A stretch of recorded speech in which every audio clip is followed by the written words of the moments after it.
The first human case of New World screwworm myiasis in Maryland, USA has been reported. Maya meaning fly and iasis referring to a disease from a fly which in this case comes from Cochleomya omnivorax, known as the parasitic New World screwworm fly. The name tells us what it does. Omni from Latin referring to human, and vorax, also from Latin, meaning devouring. New World screwworm flies lay eggs on open wounds, and the larvae that hatch inside feed on host flesh. This can happen in humans, but it's not that common. Mostly it's livestock, cows. The damage done by larvae eating from the inside can completely destroy the host in less than 2 weeks. The worms then burrow into the ground to become flies and repeat the life cycle. From 1962 to 1982, the United States eliminated this pest. How did we do that? Female flies mate only once during their lifetime, so authorities came up with an idea. Sterile male flies can be bred in a factory. When released into the wild, because the females will only mate once, they'll mate with the sterile males and never produce any offspring, drastically reducing this population. By 1982,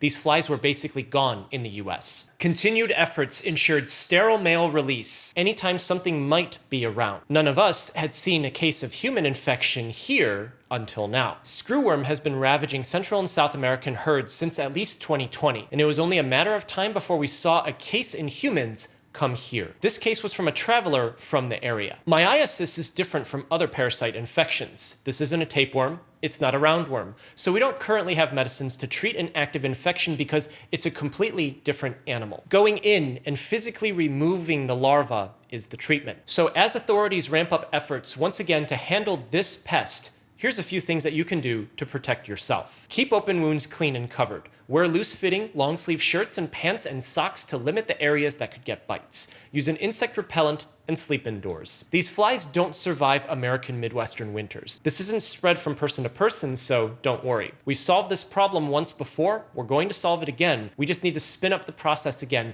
and authorities need to implement the measures necessary to take care of us regular